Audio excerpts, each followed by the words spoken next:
Ерөнхийдөө нөгөө сошиалд нэлээд идэвхтэй байдаг учраас сошиалаар хүмүүсээс янз бүрийн асуулт ирдэг л дээ.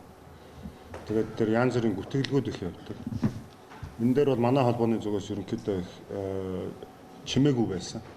Ямар нэгэн хариулт барьж урдаас нь хөрүүл урал хийдэг байсан. Одоо ерөнхийдөө хэвлэлийн хурал хийж байгаа учраас энэ дээр ганц нэг зүйлүүд нь ярих гэж бодсон. За нэгдүгээрт тэмцээнүүд зохиодгүй гэж байгаа манай холбоо. Манай холбоо тухайн жилийнхаа төлөвлөгөөний дагуу зохиогдох ёстой бүх тэмцээнүүдэд зохиогоо явуулдаг. Яг олон нийтэд хүрдэггүй байдаг нэг ганц нэг тал байдаг баг. Гэхдээ ерөнхийдөө сагсан мөнгөний сонирхчид маань бол мэдж байгаа. Тухайн жилдээ зохиох ёстой ахмад өсвөр үе, насан туршид гэсэн тэмцээнүүдэд бүгдийн тухай бүртэн зохиогоод явж байгаа. Энэ дээр нэг хэцүү юм юу байдаг вэ гэхээр зэрэг аливаа тэмцээнийг зохион байгуулах гад өдрөө товлоо зарлчингууд яг урдлынхын өдөр ч юм уу эсвэл урд 7 хоногт нь төрүүж тэмцээн зарлаад дагаж тэмцээн зарлаад тэгээд зохион байгуулчихдаг. Нэг өөрөөр өсвөрийн хүүхдүүд өдөөс ирж байгаа хүүхдүүд энэ 7 хоногт энэ тэмцээнд орох ёстой байлаа гэхэд урдлын 7 хоногт нь авч зарлаад тэмцээн зохион байгуулчихдаг. Дандаа нэг юм юу гэмд бүдгэрүүлэх гэсэн маягийн тийм үйл ажиллагаа хийгээл яваад байдаг. Яг мөнгөтэй улсууд болохоор тэгдэм байгаа биз. Ардаа том улс төрчтэй. Одоо жишээ нь хэвлэлийн багвар тэнцээ зарлахад яг зэрэгцүүлээд тэнцээ хэвлэлийн багвар зарлчихж байгаа. Тэмцээнүүдийн хувьд бол ерөөсөө хэдэн баг цуглуулад тэмцээн зохион байгуулалт бол нэг асуудал биш. Хамгийн гол нь заалны асуудал байдаг. Аливаа тэмцээн зохион байгуулах гэдэг манайх одоо тэр хэдэн онд үлээ яг лигээ зохион байгуулах га урдчилгаагаад үлээ спортын төв ордонтойгоо ярьсан байхад хурж ирээд гэрээгийн цуцлуулаад заал дээрэмдээд авчдаг. Манай монголчин Улаанбаатарчин төвдөө ганц том заалтай тэмцээнээр тэмцээний зохион байгуулдаг. Түнгээ төрүүлээд дээрэмдээд авчдаг. За зөв Азийн тоглолтод явуулаагүй гэдэг бас нэг буун шууган гарсан. Багс буун сенсацлаад энэ сагсан бөмбөгийн холбоо тамирчтай хохирож нэд үед нь тоглоулахгүй байна гэж араасаа л ингээл нүдэд идэг. Энэ нь ерөөсөө юу болсон юм бэ гэхээр зэрэг тэр Азийн авраг шалгаруулах тэмцээний өмнө Зүүн Азийн авраг шалгаруулах тэмцээн болдгийг тухайд Японд болох байсан байхгүй.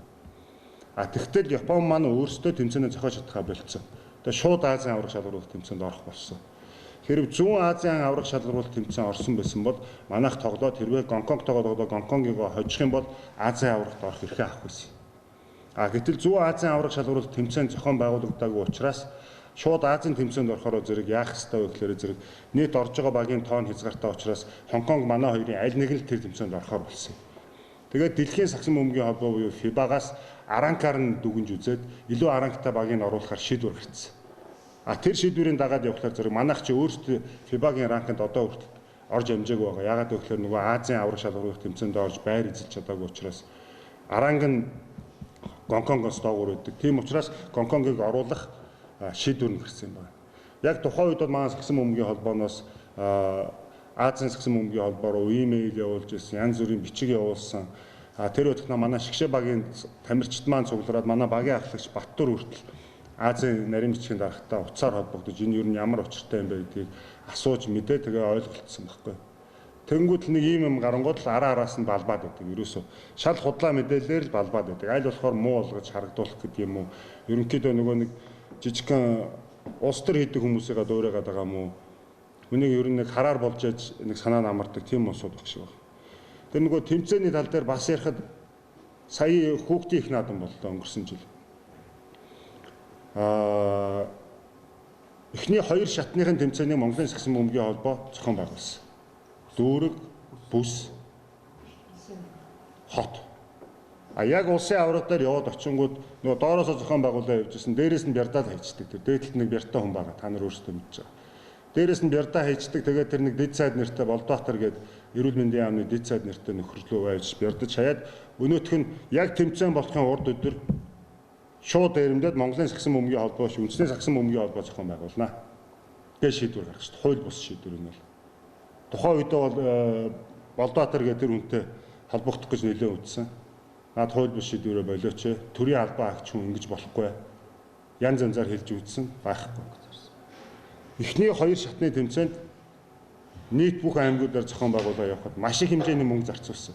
Сагсан бөмбөгийн холбоо. Тэнгүүд тэрийн ерөөсө ганцхан өдөр л таслан зогсоогоо дээрээс нь тэгээд байхгүй болгоо хийчихдэг.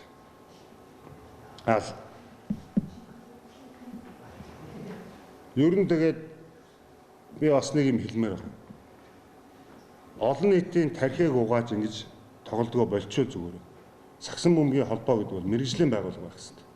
Зүгээр нэг хэдэн дуртай хүний цугларсан хувийн компани шиг удирдлагатай иймэрхүү холбоо цаашаа явахгүй. Угаасаа анх шүүхтэр эхний хоёр шатны шүүхтэр үндэсний сагсан бөмбөгийн холбоо нь хууль бус юмаа гэдгийг батлаад явсан шүү дээ. Тэгээд дээд шүүхтэр очингууд нь нөгөө дээд дарганд тох гэж ороод бүх юмыг эргүүлээ ичдэг. Хоёр холбоо хоёулаа байж болно гэдэг шийдвэр гаргуулчихж байгаа дээд шүүхээр. Эхний хоёр шатныхаа шүүхийн шийдвэрийг шууд өгөөсгээд тийм шийдвэр гаргацсан. Сүүлд энэчээ болохоор зэрэг доотлын хоёр шатны шүүхтэр нь явж байгаад хамгийн сүүлчийн буюу дээд шүүхтэр очоод шийдвэр нь манай талд гарцсан. Тэгэнгүүт одоо ингээ боож өгөх гээд хаа байсан тэр цэврээ авах шүүрхий цэгмэд ах болдормаа тэр дам гэсэн усуудыг араас нь ингэж хатгаад тэгээд хооронд нь муудалцуулах гэдэг. Нэгдээ гэдэг. Нэгдэж болно. Нэгдээгээ хурлаа хийсэн шүү дээ. Манай сагсчид юуг сонгосон бэ гэхээр улс төрчийг болио гэдгийг сонгосон байхгүй. Тэгээд сагсан бөмбөгчөө ерөнхийлөгч гишээр тавьсан. Тэр хурлыг хүчингү болгосон нь юу гэхээр эрд сүрээгүй гэж. Тэгэхэд ерөнхийлөгчийн сонгуул дээр 67-41-ийн харьцаатай тамир ялж байсан. Нийт өрсөн хүнийг бодоод юу өгсөн санал өгсөн хүнийг бодохоор эрдэнэ хүрсэн байгаа байхгүй. Нэг хийсэн алдаа маань юу гэхээр тухайн хэвлэлийн юг бүх гишүүдийн хурлыг бичлэг хийж баталгаажуулж чадаагүйдаа бидэд яалтаа байсан. Тэрэн дээр нь тоглолт хийгээд тухайн үед нь яаж ирсэн протоколуудыг бүгдээр ингээд гаргаж өгөхгүй далт хийгээд ингээл шүүхт өгөөд тоглолт хийгээ явчихж байгаа байхгүй. Улс төрч удирдлагатай болохоор юм хэцүү байгаа. Тэр хугацаанд хойш бидэд хийдэг ажлаа хэрэгэл явж байгаа. Сагсан бөмбөгийн холбоо гэдэг бол дахиад хэлчихэ мэрэгжлийн хүмүүсийн байгууллага. Энд чинь ганцхан тэмцээн зохиогоод лиг зохиогоод явахтаа сайн байгаа юм биш. Тэр тэмцээнийг ямар ч хүн зохиоч мөнгөний болоод заална байж байгаа. Гол нь энэ чинь цаанаа маш олон бодлого явдаг байхгүй. Бага насны хүүхдүүдийг яаж бэлтэх вэ? Тасгалжуулагчдаа яаж бэлтэх вэ? Шүүгчээ яаж бэлтэх вэ? Одоо шүүгчийн хэрүүлгээл бөө хэрүүл гараад. ФИБА-гаас олон улсын мэрэгжлийн багш хүн үрж ирээд шүүгчтэй энэ ч семинар хийхэд баг хүн ирдгүй шүү дээ. Цаанаас нь барьда та нар очивол хогч шүү гэлж дээ. Бас шүүгчтэй хоёр байгаа хийцэн. Ийм муухай юмнууд явагдаад байгаа байхгүй. Гэхдээ зүгээрээ 2016 он одоо бидэд удахгүй тэртээ тэргөө ээлжит юугаа бүх гишүүдийнхээ хурлыг хийн. Тэгээ цаашаа явдгаараа явна. Харин энэ хууль бус үйлдэлүүдэд зогсоочмоор байна. Хүмүүсийн сагсан бөмбөг сонирхчдын тархийг угаадаг л болчихмоор. Хэлдэгчдээ зүгээр тэр тэмцээний зохиогоо явгээ үндэсний сагсан бөмбөгийн холбоо. Тэмцээн олон байх тусмаа сайн тамирчдад хамаа алга зохиогоо яваг. Харин битгий ингэж бие биенийхээ ажил руу ороод байл та. Нэггээр л одоо чинь би манай гишүүн байлаа гэхэд манайхаа хэдэн хүнийг цуглуулчаад аны их хурлыг хийнэ гэж зарлаа явж байгаатай адилхан байхгүй юу? Адилхан төрийн бус байгууллагыг аваад үзэхээр. Энэ бол ерөөсөө огт тийм байж боломгүй асуудал байхгүй. Шал өөр холбооны хэсэг нөхдүүд нэлчээд нөгөө холбооныхоо их хурлыг хийнэ гэж зарлаа явж байдаг. Гэхдээ ядахтаа энэ ойлгодгүй маа гэж жоох ичид сурмаар нөхдүүд. Үндэсний сагсан бөмбөгийн холбоо хамаалга лигээ хийгээ явж болно.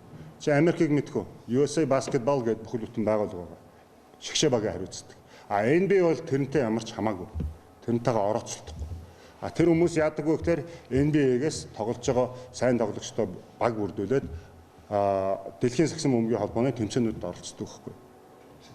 Уул нь өөрсдийнхөө ажлыг хийгээ явуул нэг актерийн асуудал гарахгүй байх юм. Тэгэхгүй ингээ бие биенийхээ ажил руу ороод бие биенээ лугаа дайраад тэгээ хүн амьтны тарих угаагаад ингээд байгаа дээр гол асуудал байгаа байхгүй. Тэр хурал зохион байгуулах гэдэг бол тэр үндэсний сагсан бөмбөгийн холбооны хурлыг зохион байгуулж болно шүү дээ. Монголын сагсан бөмбөгийн холбооны хурлыг бол болохгүй байхгүй. Чи гишүүнчлэлтэй байгуулга. Гишүүд нь зохиодог болохоос тэрнээс гишүүн бус хүмүүс зохионгоо зарлаад гүйдэг ийм асуудал байхгүй. Тэр Бентамир бэлтгэлийн төвийн дараа Наранбаатар гэдэг хүн биш. Та нар мэдж байгаа залуу чөлөөт хүүхэд. Тэр дарга болсноос хойш ерөнхийдөө манай заалхөө болсон.